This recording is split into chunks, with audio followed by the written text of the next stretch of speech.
작년 말 빈살만 왕세자는 한국에 방문해 40조 원의 발주를 하겠다는 의향을 비췄는데요. 그 이름조차 생소한 네옴시티의 프로젝트는 많은 이들의 의구심을 사고 있었습니다. 이게 말이 되냐는 것입니다. 그러나 사우디는 매우 복잡한 왕권 국가로 그들의 권력 싸움은 매우 치열합니다. 또한 그들의 왕국의 힘을 드러내기 위해서 현재 말도 안 되는 일이 일어나는 건 사실이죠. 실제 축구 슈퍼스타 선수들이 사우디 리그로 슬슬 떠날 준비를 하고 있다고 전해집니다. 호날두, 벤제마가 이미 사우디행을 택했으며 최근엔 손흥민 이적설도 돌고 있습니다. 프로는 돈이고 이들은 돈을 많이 주는 국가를 선택하더라도 절대 비난의 대상이 아닙니다. 이는 사우디가 그들의 힘을 드러내고 돈을 쓰려는 움직임을 보인다는 점에서 확실히 다른 것이죠. 그런데 이 가운데 한국은 유럽조차 해결하지 못한 문제를 다시 한번 사우디 등 중동 지역을 비롯해 다양한 곳에서 해결을 함으로 해서 유럽 당국이 쩔쩔매게 하는 장면을 연출시키고 있습니다. 유럽은 독일, 프랑스를 위시해 한국의 방산을 최소화시키려는 노력을 진행하고 있으며 사방에서 출몰하는 K방산, K배터리, K반도체 등 신경쇠약에 시달릴 정도로 한국 제품이 막강한데 여기에서 그치지 않고 한국은 또 다른 엄청난 해결을 해보이는 모습에 입을 다물지 못하고 있는 겁니다. 특히 사우디와 중동에서 한국의 해결사 노릇을 하며 유럽의 문제까지 해결시켜줘 더욱 가속화됩니다. 유럽에서 이 정도 되면 한국에 큰절을 해야 할 정도로 한국은 국제사회에 많은 일을 감당합니다. 첫 번째, 사우디 한국에 12조 들고 또다시 방문. 유럽에서 가장 필요한 것으로 알려진 스마트 교통 솔루션이 한국이 가장 강한 분야로 알려졌습니다. 이는 현대차를 시작으로 소카, 네이버 클라우드, 삼성물산, 한화 시스템 등이 총망라되어 5G 기술을 기반으로 한 공항, 해상교통, 고속도로, 철도, 물류단지 등의 메가시티 프로젝트를 책임집니다. 하지만 이런 것을 진행하려면 자금도 있어야 하고 새로운 신도시를 추진하는 곳과 맞물려야 하는데요. 지난 5월 사우디 대표단은 한국을 찾았고 약 12조 원 교통 인프라 프로젝트를 한국에 들고 왔습니다. 그 중에 이미 약 2조 원 가량은 삼성물산 등에 이미 발주한 것으로 알려지기도 했습니다. 알 자세르 장관은 로드쇼에 참관하며 소개한 프로젝트는 극히 일부라면서 더 많은 투자 계획이 있을 것이며 한국 기업은 사우디에서 그간 사업을 수행한 경험이 있기에 도전한다면 많은 기회를 얻을 수 있을 것이라는 의미심장한 발언을 했습니다.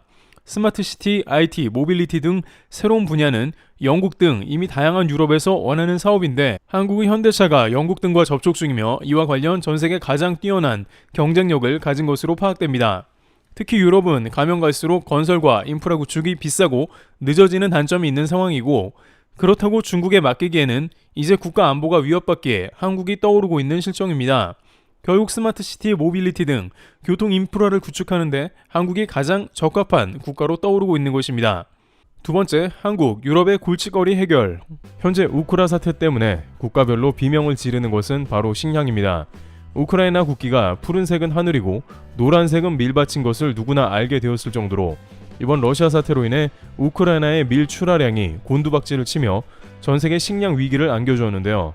한국도 빵값이 오른다는 등 식탁과 외식 물가가 급등하는 모습이 전개되는 국면이기도 하며 아프리카 및 일부 개도국에서는 식료품 가격이 오르는 정도가 아닌 생사를 걱정해야 할 정도로 결국 천연가스나 원유뿐만이 아니라 식량 역시 국가의 안보 분야가 된 상황이 펼쳐지고 있습니다.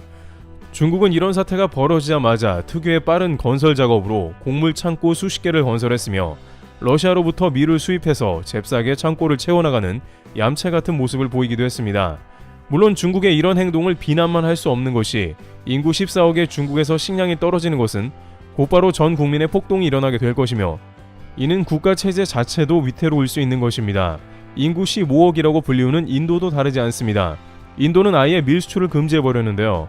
세계 곳곳에서 큰 손들이 밀을 사재기 하고 인도 업자들은 자국보다 비싸게 팔 기회이니 국내 공급보다 수출로 물량을 내보내고 동시에 인도 국내 가격은 폭등하게 됩니다. 하지만 인도 역시 식량 부족은 가장 꺼리는 일로 국민들을 먹여 살리는 행동에 돌입한 것입니다. 누가 이러한 행동들에 대해 단순히 이기적이다 라고 비판할 수 없는 모양새이기도 합니다. 따라서 애초에 국가마다 이러한 식량 위기를 방지하기 위한 노력은 지속되고 있는데요. 그런데 몇몇 국가들은 애초에 그러한 희망조차 품기가 어렵지만 한국이 솔루션을 제공했으며 그 과정에 한국에서 신뢰를 제대로 심어준 결과 지금 초대형 발주로 돈 보따리를 풀고 있다고 하는데 이 역시 한국이 최신 첨단 기술을 가진 몇 안 되는 국가였기에 가능하다고 설명되고 있습니다. 우선 CNN은 러시아 사태 이후 각국에서 일어나는 고충과 극복 사례에 대한 분석을 보도했는데요. 특히 러시아 병사들이 우크라 밀밭을 태우며 곡물 창고를 폭격하는 일을 감행한 것을 두고 그 결과 전 세계 식량 수요에 대한 지대한 영향을 미쳐 기아 사태가 생길 것을 관측하기도 했습니다. CNN은 주변 국가인 레바논을 비롯해 상당수의 개도국이 우크라이나 밀 수입 비중이 높은 데다가 유엔에서 제기한 문제는 최근 동아프리카의 이상기후로 가뭄으로 1,300만 명이 기아 위기에 처하게 되는 등 팬데믹 이후 공급망 불안과 원자재가 폭등에 러시아 우크라이나의 곡물 수출 제한으로 최악 상황이라는 것입니다. CNN은 러시아가 LNG와 원유뿐만 아니라 곡물까지도 자원 무기화하려는 전략을 편다고 지적하고 있습니다. 최근 들어 러시아와 우크라이나가 곡물 수출에 합의하고 서서히 곡물 운반선이 움직이기 시작한 모양새라고는 하나 식량 부족으로 인해 각국에서 소요 사태가 발생하고 2010년대의 아프리카 대규모 반정부 시위 같은 것이 다시 발생할 수 있다면서 이번 식량 문제는 기후변화와 더불어 최고의 위기를 맞고 있다는 보도를 이어갔습니다. 그런데 CNN은 그 와중에 놀라운 점이 중동의 일부 국가가 우크라이나 식량 위기를 버틴다는 점인데요. 또한 그 중에 한 국가는 한국의 첨단 기술을 신뢰하고 매머드급 프로젝트까지 돌입했다는 것입니다. CNN은 사막지대가 대부분인 걸프 지역 국가들이 평소에 신경 쓴 덕에 식량 문제를 견딘다면서 아라비아 반도에서 가장 건조한 곳에 있는 걸프 국가들은 기온이 높고 강수량이 부족하여 대규모 농업에 적합하지 않은 조건인 탓에 전체 면적의 2%만 경작하고 식량의 85%를 수입하는데 걸프 국가들은 이런 악조건을 극복하고 식량 안보를 확보할 전략을 세우고 수십 년간 자원을 투입했다는 겁니다. 그 결과 카타르는 2021년 세계 식량 안보 지수에서 24위에 올라 걸프 국가 중 가장 높은 순위를 기록했고 그 밖에 쿠웨이트, 아랍에미리트, 사우디 등도 모두 사막임에도 불구하고 50위권 안쪽으로 식량 안보 순위에 오른 것입니다. 특히 이들이 식량 안보에 관심을 가진 것은 2008년 금융위기를 겪으면서 본격적이 되었는데 당시 금융위기가 촉발한 인플레이션으로 현재와 똑같이 수입 물가가 치솟았고 일부 식량 수출국이 자국의 식량을 확보하려고 수출을 금지했기 때문입니다. 이후 걸프 국가들은 에너지 효율성을 높인 담수화 시설과 물을 절약하는 농법, 수경 재배를 도입하는 등 식량 작업을 위해 다양한 정책을 시행했다는 것입니다. 특히 중동의 두 국가가 한국과 뜻밖의 식량 분야의 협력이 두드러지는데 이는 놀라움을 주는데요. 이 중에 한 나라에서는 한국과 연달아 국가 중대 프로젝트를 계약하면서 금주에 관련 발표를 했습니다. 첫 번째 국가는 아랍에미리트로 한국과 원전을 비롯해 방산까지 다양한 협력을 맺는 국가입니다만 그들은 한국이 아프리카에서 펼친 기술을 주목했고 결국 사막의 벼농사를 요청하기에 이르렀습니다. 아랍에미리트는 사막도 사막이지만 국가의 지정학적 위치상 식량 운반선이 배를 통해 오는 경우도 많은데 호르무즈 해협을 통과하는 배들이 잘못하면 이란에 납포되는 경우도 많아 고민이 많았던 것이죠. 아랍에미리트는 이에 대한 해결책을 모색해 오던 차에 한국의 벼농사 기술이 가장 맞다고 여긴 것입니다. 결국 원전을 수입하는 대가로 한국의 벼농사 프로젝트를 요청할 정도로 그들은 간절했습니다. 우선 가장 중요한 이유로 한국의 벼는 재배할 때 물이 많이 사용되지 않는다는 점입니다. 물이 부족한 사막에서는 이와 같은 환경적인 요소가 지금까지 가장 쌀 농사를 방해해온 요인입니다. 이것을 해결하기 위해 농촌진흥청은 모래 밑 40cm 아래에 부직포를 깔고 땅속에 관수시설을 설치했습니다. 그러나 아랍에미리트 땅이 척박하고 산성이 높아 벼농사가 성공하기란 여전히 매우 어려운 일이었습니다. 따라서 농촌진흥청은 이와 관련 아세미라는 품종으로 아랍에미리트에 벼를 심기로 결정했습니다. 엄선되어 선정이 된 이 벼는 초기에는 황변이 되는 문제가 있었으나 결국엔 무난하게 자라났습니다. 한국의 사막 맞춤형 품종이 빛을 발했으며 그들을 식량 위기에서 한 단계 더 벗어날 수 있게 한 것이며 지금까지 사실상 불가능하다고 여겨진 사막의 벼농사가 한국에 의해 정착될 순간인 것입니다. 이렇게 생산된 벼의 생산량이 급격하게 늘어나면 주변 중동국 역시 한국에 도움을 요청할 걸로 보입니다. 두 번째 국가는 바로 사우디인데 이 국가는 한국과 근본적인 국가 프로젝트에 착수한 상황입니다. 사우디는 식량 부족은 둘째치고 물 부족 국가라서 이를 해결하는데 수십 년을 고민해왔습니다. 사우디는 세계 최대의 석유 공급 국가 중 하나이기에 자금은 문제가 되지 않았지만 기술이 부족했는데 이때 세계 1위 담수화 한국 기업인 두산 에너빌리티가 사우디와 투자를 통해 기술 개발에 들어갔고 사우디 물 공급 문제 해결에 본격적으로 나서게 되었고 이것으로 식량 생산에 상당히 기여한 것입니다. 그런데 한국과의 프로젝트가 더욱더 빛이 발한 것은 최근에 벌어진 다양한 사태 때문입니다.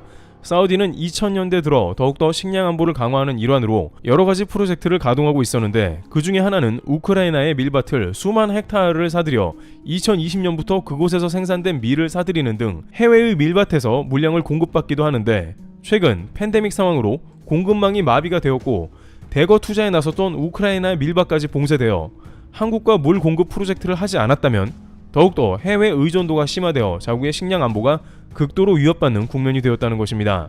그 결과 한국은 2017년에 담수화 플랜트 건설로 4,700억 원 수주를 받게 되었으며 그 후 2021년에 7,800억 수주를 다시 받았으며 2022년 7월 말에는 8,700억 원짜리 플랜트 수주를 받으면서 1년에 수차례 발주되는 조 단위 프로젝트를 대거 수주하며 그 위상을 확인했습니다. 사우디는 설계부터 기자재, 제작 및 설치, 시운전에 이르는 전 과정을 설계 조달 시공 EPC 방식으로 맡겼으며 두산 에너빌리티는 앞으로 매년 수주가 늘어날 것으로 보고 더욱 투자를 강화하는 추세인데 사우디는 한국의 수소 기술을 비롯해 앞으로 한국의 원전 수입에도 큰 관심이 있는 걸로 보입니다. 물론 안 그래도 사우디는 한국의 석유 수출을 많이 해서 보통 한국의 10배 정도는 흑자를 보는 국가입니다. 하지만 이렇게 마침 한국이 사우디에 꼭 필요한 기술을 가져오니 돈 쓰기에도 좋은 그림인 것입니다. 게다가 사우디는 세계 최고 무기 수입 국가로 BO2가 사우디 국영 방산업체 SAM과 1조 원 MOU를 맺는 등 방산 분야에서 사우디가 한국에 발주할 양은 잠재적으로 엄청나기도 한 것입니다. 특히 방산에서는 오일 국가처럼 돈 많은 국가들은 인도네시아와 같지 않고 지불이 깔끔합니다. 이와 같이 한국은 오랜 기간 신뢰를 통해 해당 국가의 절실한 물과 식량 문제를 개선하고 있으며 결국 우크라이나 사태가 발생했음에도 불구하고 관련국들은 식량 위기도 잘 넘기고 있는 모습입니다. 대한민국은 특히나 팬데믹 이후에 다양한 국가의 해결사로 나서고 있다는 평가가 나오는 것입니다. 테러블TV였습니다. 감사합니다.